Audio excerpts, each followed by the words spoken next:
Hello, Buckeye Nation. Welcome to week 7. How are we at week 7 already? Ohio State is playing Michigan State this Saturday at Spartan Stadium starting at 12 p.m. Let's get pumped.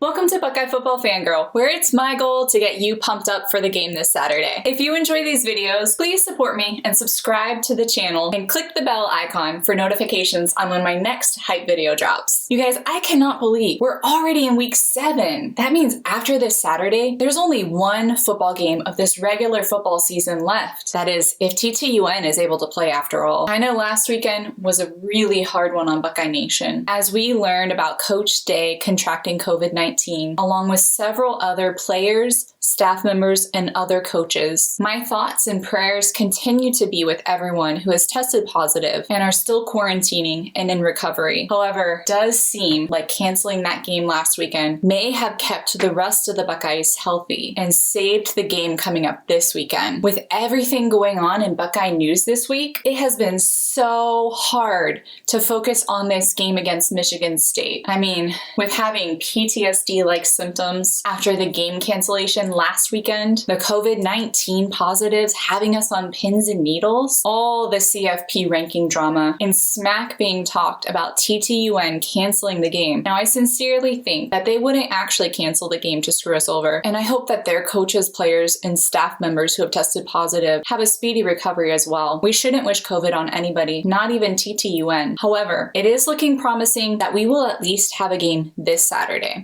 and I really hope that our Buckeyes are more focused on it than I have been able to be. Michigan State is coming off of a high from an unexpected win last weekend against Northwestern. And then this week, without playing a single other game, Northwestern turns around and appears to have clinched their spot, representing the Big Ten West in the championship game. The Victory Bell summarizes this odd turn of events quite well in their tweet. Northwestern clinched the Big Ten West on a Monday after a loss because the team they were playing canceled. The weirdness of 2020 knows no bounds. All right, let's turn our focus back on Michigan State. It's been quite an up and down season so far for the Spartans. First, they opened up their season with a loss to Rutgers. Then they reached the high point when they beat TTUN, but then followed that up with a loss to Iowa and Indiana. And as I mentioned earlier, last weekend they upset Northwestern. Throughout their games, they have had quite a few turnover problems. They turned the ball over 7 times during their game against Rutgers. Ohio State and Michigan State have played each other a total of 48 times. Out of those times, Ohio State has won 33 games and Michigan State has won 15. Let's take a look at the other team now. Who do you need to know?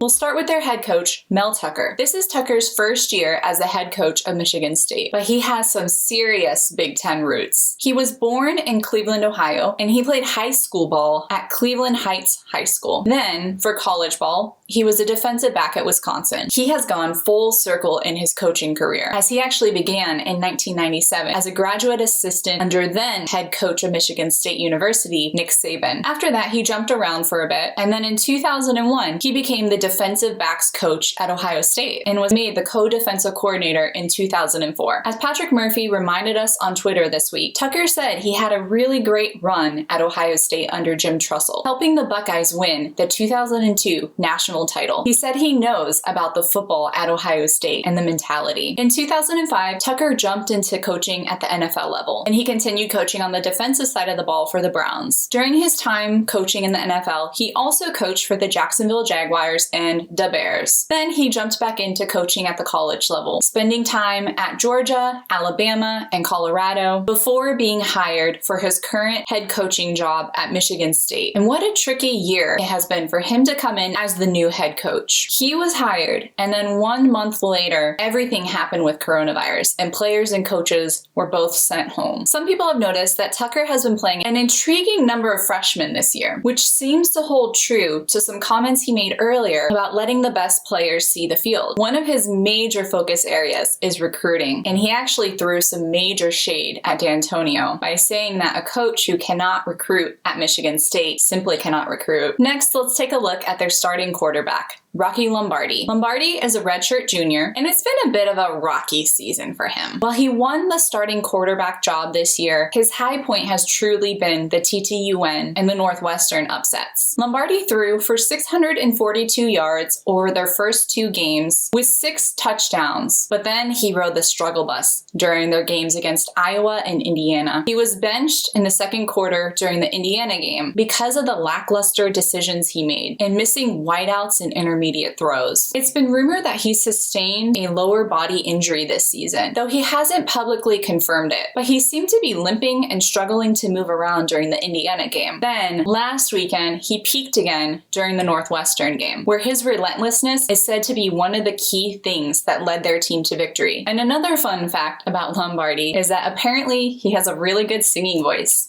His mom outed him on that. I think it might be relevant to also introduce you to one of the other quarterbacks on the team, who Lombardi has been on the verge of losing his starting position to. His name is Peyton Thorne, and he is a redshirt freshman quarterback. If Lombardi seems to have trouble finding a rhythm during the game on Saturday, I wouldn't be surprised to see Thorne on the field. Thorne had originally committed to Western Michigan University, but later changed his commitment to Michigan State. He is one of the younger members of the team, but is said to have a lot of potential with good decision making. Fans really liked what they saw when Thorne replaced Lombardi during the Indiana game. And he also has a brotherly-like relationship with one of the wide receivers on the team, Jaden Reed. They have been playing football together since middle school and are said to be quite a dynamic duo when on the field together. It's probably safe to guess that Michigan State is going to try to target our corners this weekend. So I want to introduce you to the leading wide receivers on their team. The first being Jalen Naylor, who is a redshirt sophomore. His nickname on the team is Speedy, and he's an exciting playmaker known for his ability to spark an offense. Unfortunately, a broken foot sidelined him during all but 4 games last season. However, he's been making plays this year and scored a 75-yard touchdown during their game against Northwestern last weekend. I mentioned one of their other wide receivers briefly, Jaden Reed. He is a redshirt sophomore, and he transferred into the program from Western Michigan University last year. He is also a lightning fast receiver, and his nickname is Bird for the way that he can fly around the field. One of their top defensive players, Antoine Simmons, is also rumored to be injured, though hasn't publicly confirmed it. He has been called the leader of their defense by Coach Tucker with 53 tackles and 1 sack, and he was named the Big Ten Defensive Player of the Week after their game against Northwestern. Someone else to know is Naquan Jones. He is a redshirt senior defensive tackle, and while he's described by his teammates as a big, scary D lineman, he is also known to be a kind-hearted people person and is said to play extremely selflessly. He's got great initial quickness and tremendous talent. Recently, he talked about how he battled COVID-19 this summer and has actually lost family members to the virus. He dreams of being a football coach himself and has used his leadership position to mentor younger members of the team. Now that we all know a little bit more about the Michigan State team our Buckeyes will face this Saturday, let's take a look at what's going on in the Twitter sphere.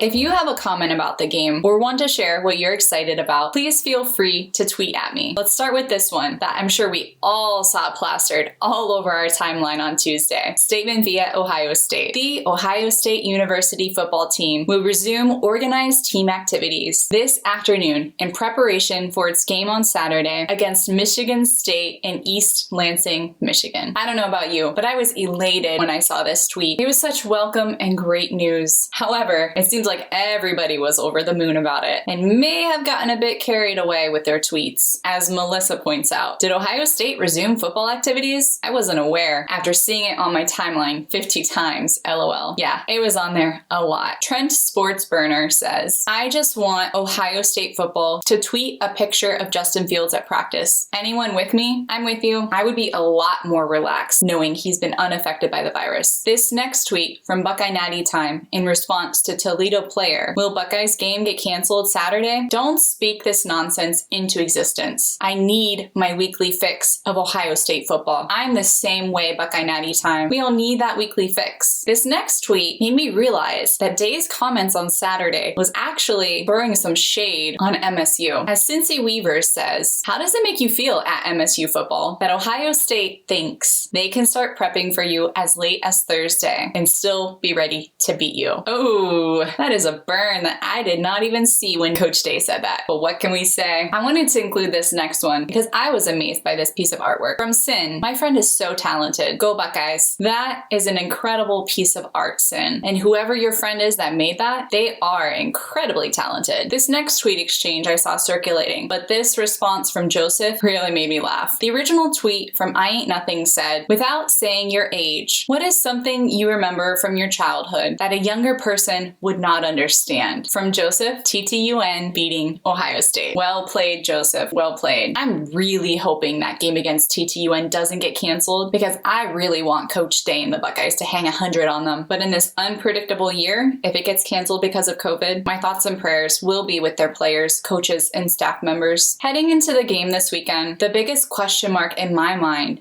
is, will this game get played? I don't want to speak that nonsense into existence, but it has me a bit nervous. I'm keeping my fingers and my toes double-crossed. I don't know about you, but I am ready to see Ohio State take the field on Saturday and make a statement, showing the CFP committee and everyone else around the world that the Buckeyes are worthy of their number 4 seed, or probably even higher. I am so ready to see our Buckeyes play again. Are you getting excited for the game? What are you most excited about? What are you nervous about? Feel free to let me know in the comment section below or message me on Twitter. I really, truly enjoy reading the comments from you guys. And I want to give a shout out to CJ Preach for your comments on my recent videos. And one more time, if you enjoyed watching this video, please like, subscribe, and all that other yada yada YouTuber stuff. I'll catch you on the other side of the game. OH.